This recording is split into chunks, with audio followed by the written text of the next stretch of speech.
We want justice. Assam চৰকাৰ হাই হাই।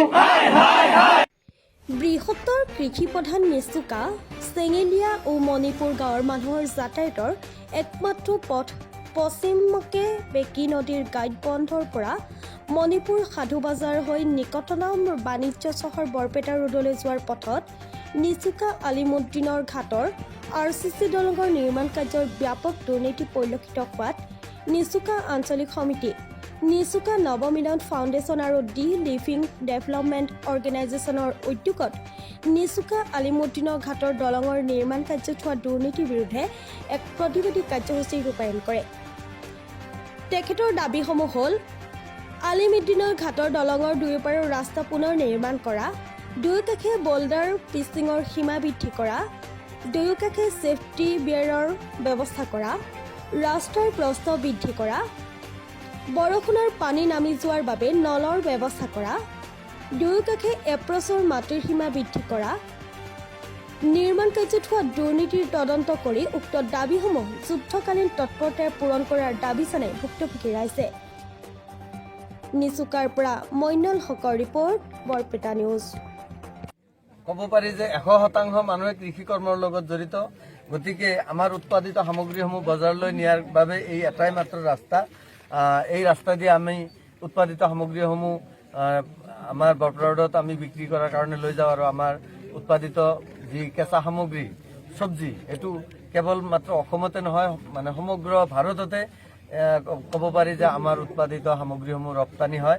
গতিকে তাৰ উচিত মূল্য সময়মতে যদি আমি নাযাওঁ, সঠিক সময়ত আমি উপস্থিত হ'ব নোৱাৰিলে কেঁচা সামগ্ৰীৰ মূল্যটো কম পোৱা যায়। গতিকে মানে আৰ্লি ইন দ্য মৰ্ণিঙত যাই উপস্থিত হোৱাৰ কাৰণে আমাৰ এটা ভাল যোগাযোগৰ ব্যৱস্থা লাগে। গতিকে ৰাস্তাবিলাক যদি ভাল হয়, বাৰিষা আমাৰ ৰাস্তা অতিকৈ নিম্নমানৰ খুব বোকাময় হৈ থাকে। গতিকে কোনো এটা গাড়ী চলাচল কৰিব নোৱাৰে, ঠেলা ৰিক্সা যাব নোৱাৰে।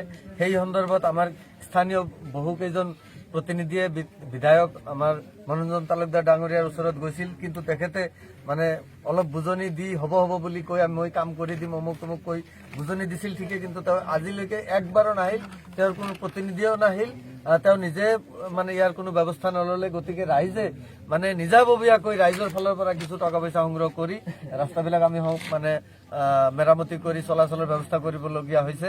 আৰু এইটো দলঙৰ যিটো আমি প্ৰতিবাদী বহিছোঁ, এই দলঙৰ মানে উদ্বোধনী কৰি থৈ গৈছিল আমাৰ প্ৰাক্তন MLA বিজেপিৰ ৰাজ্যিক সভাপতি আছিল তেখেত ৰঞ্জিত কুমাৰ দাস ডাঙৰীয়া। গতিকে তেখেতে এটা সৎ ইচ্ছা লৈ আমাৰ ৰাইজৰ অভাৱটো পূৰণ কৰাৰ কাৰণে দলংটো ইয়াত দিছিল, কিন্তু দলংটো এতিয়া কেনেকৈ নিৰ্মাণ কৰিলে সেইটো তেওঁ মানে তেখেতে কোনো তদন্ত নাৰাখিলে। ইয়াত ব্যাপক দুৰ্নীতি হ'ল, খেলি মেলি মানে সংঘটিত হ'ল। ৰাস্তাৰ দুয়োপাৰে, দলংটোৰ দুয়োপাৰে যিটো এপ্ৰ'চ 100 মিটাৰ এপ্ৰ'চ হ'ব লাগে, যিমান বহল হ'ব লাগে সিমান বহল নিদিলে। কামটো অতি নিম্নমানৰ হ'ল, দুৰ্বল ধৰণৰ হ'ল। এতিয়া শিলবিলাক এতিয়াই মানে উঠি গৈ আছে, পিচ কমকৈ ব্যৱহাৰ কৰিলে, চিমেণ্ট কমকৈ ব্যৱহাৰ কৰিলে। গতিকে ৰাস্তাটো আৰু তলৰ যিটো বল্ডাৰ পিচিঙৰ সীমা যিখিনি হ'ব লাগিছিল, যিমান হাইট হ'ব লাগিছিল সিমান হাইটো নিদিলে, দীঘলেও কম কৰি দিলে। গতিকে ইয়াত বহুত পইচা মানে ৰাহি কৰিলে ঠিকাদাৰে নিজৰ ব্যক্তিগত মুনাফাৰ কাৰণে। তেওঁ কামটো অতি নিম্নমানৰ কৰিলে। তেওঁৰ ঠিকাদাৰৰ যিসকল কৰ্মী ইয়াত উপস্থিত আছিল তেওঁলোকে মানে খালি নিজৰ স্বাৰ্থৰ কথাই চিন্তা কৰিলে, কিন্তু আমাৰ ৰাজহুৱা যিটো কাম, এই কামটো যে মজবুত হ'ব লাগে আমি নাপাওঁৱেই। স্বাধীনতাৰ পাছৰ পৰাই বহু দাবী মানে কৰাৰ পাছত সৌভাগ্যক্ৰমে আমি আজি এটা দলং পাইছোঁ। এই এটা দলঙো যদি মানে ভালকৈ নহয়, এইটো দুদিন পাছতে যদি ভাঙি যায়, আমিতো আৰু সহজে এটা দলং চেংচন নাপাওঁ।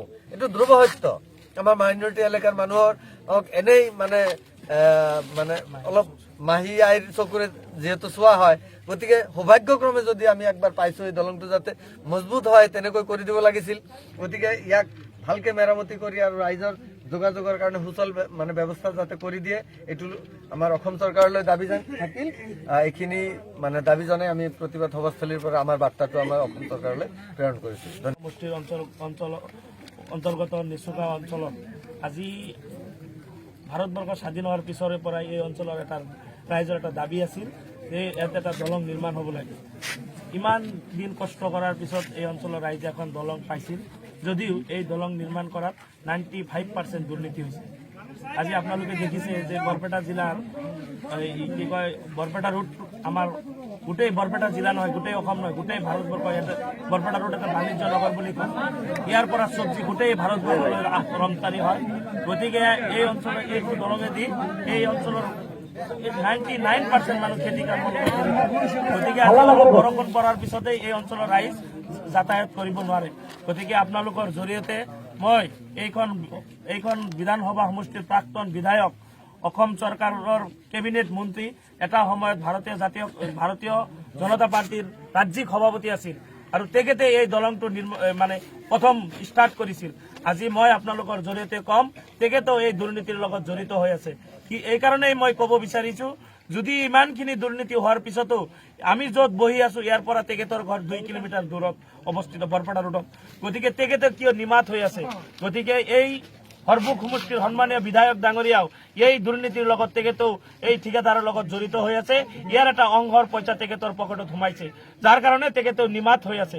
গতিকে মই আপোনালোকে জানে যে আমাৰ বৰপেটা জিলাৰ যিজন উপায়ুক্ত ডাঙৰীয়া, তেখেতে এজন খুব ভাল মানুহ, তেখেতে কোনো ধৰণৰ দুৰ্নীতিৰ প্ৰশ্ৰয় নিদিয়ে। গতিকে আপোনালোকৰ জৰিয়তে আমি জিলা উপায়ুক্ত ডাঙৰীয়াক দৃষ্টিগোচৰ কৰিব বিচাৰিছো। তেখেতে এটা তদন্ত কৰি যিখিনি দুৰ্নীতি হৈছে, যিজন ঠিকাদাৰে এইখন কাম কৰিছে, তেখেতৰ ঠিকাদাৰ লাইচেন্সটো কেঞ্চেল কৰিব লাগে আৰু তেখেতক জেল হাজতলৈ প্ৰেৰণ কৰিব লাগে। আজি ইয়াত আমি সৌদকম সংখ্যালঘু ছাত্ৰ নামছো, ইয়াত 2টা অৰ্গেনিক কাৰ্যসূচী আমি গ্ৰহণ কৰিছো। আজি ইয়াৰ পিছতে যদি জিলা প্ৰশাসনে যদি গুৰুত্ব নিদিয়ে, ইয়াৰ পিছতে আমি এই অঞ্চলৰ ৰাইজৰ লগত আলাপ আলোচনা কৰি অনাগত দিনত ইয়াতকৈ আৰু ভয়ংকৰ আন্দোলন কৰিবলৈ বাধ্য থাকিম। গতিকে এই কাৰণেই থাকিম। আমি বাৰম্বাৰ কোৱাৰ পিছতো ইমান আজি আপোনালোকে দেখিছে এই ৰাস্তাৰ অৱস্থা কেনেকুৱা। গতিকে যিখন চৰকাৰ আজি অসমৰ যিটো চৰকাৰ, ভাৰতবৰ্ষৰ যিটো চৰকাৰ, তেওঁলোকে কয় আমি দুৰ্নীতিৰ প্ৰশ্ৰয় নিদিওঁ, কিন্তু মই কম তেওঁলোকে দুৰ্নীতিৰ এটা পাহাৰ গঢ়াইছে। গতিকে তেওঁলোকে যাতে অনাগত দিনত এই দলঙৰ কামৰ লগতে যিমানখিনি দুৰ্নীতি হৈছে এই দুৰ্নীতি মুক্ত হ'ব লাগিব, এই ঠিকাদাৰৰ লাইচেন্স কেঞ্চেল কৰিব লাগিব। অন্যথায় আমি সৌদকম সংখ্যালঘু ছাত্ৰ আমচুৰ এই অঞ্চলৰ বিভিন্ন সামাজিক অনুষ্ঠানে ইয়াতকৈ ভয়ংকৰ আন্দোলন কৰিবলৈ বাধ্য থাকিম।